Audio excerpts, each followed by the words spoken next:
Okay, so in this last part, right, we're going to show you how to resolve a conflict, when a conflict happens and how to resolve it. So again, right, I can get the changes and work here. That's doable. But as we said, the best practice is for us to create a branch. So at this moment, Sabah sent something. I didn't get them yet. I am on my local main branch. So on my local main branch, I have the latest changes that I sent there, right, whatever I was at that moment. So when I create a branch, right, I'm going to call this one here Elion branch, right? So it's here, Elion branch. And from here, right, I just copy it, right? When I created a branch, I copied whatever is in my main branch. So I made some changes here.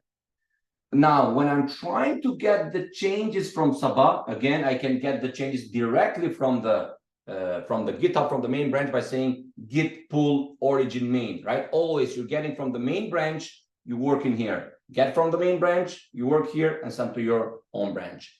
So now I am trying to get the changes. But since we worked on the same file, again, whatever happened with Sabah will happen with me. So I have to stash them. After I stash my changes, I can get the changes by using git pull origin main. Everything came from the GitHub. Now, when I apply my changes, right, when I apply the changes from stash, now it says Sabah worked on these lines here, and you also worked on these lines here. What will happen? So Git cannot decide which changes do you want to keep. So Git says, do you want to keep Sabah's changes, or do you want to keep your changes, or do you want to keep both? So you have whatever Sabah did, you have whatever you did, and then you can decide, right? You can decide which one do you want to keep. So that's how, right? That's how conflict happens when you're working on the same file and also on the same line. So what I did, I said, you know what? I want to keep my changes. I also want to keep Sabah's changes, right? Depending on whatever he did. And then after I finish everything, after I resolve the conflict, then I will push the changes. But again, I cannot push it to the main branch. What I will do, I will push them to my Elion branch here, right? So now on GitHub, it's Sabah's branch. It's also Elion branch here, right? So I said git push -u origin Elion branch because I have pushed it for the first time. And then, right, and then after I send the changes here, now there are differences in my branch from the main branch because that's what Sabah sent. Now I send some more things.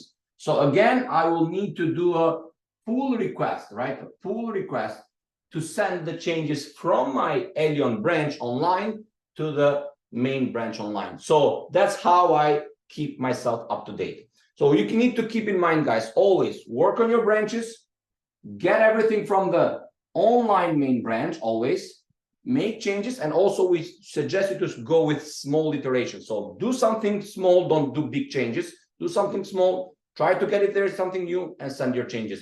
Also, when you're sending your changes online, it is suggested to notify the other friends saying, you know what, I sent some changes there. Can you please pull it on your computer? And then after they pull it, they can still work in, and then they can push also their changes. Okay. So every time you do something, notify the team. It's better for you to collaborate with the others.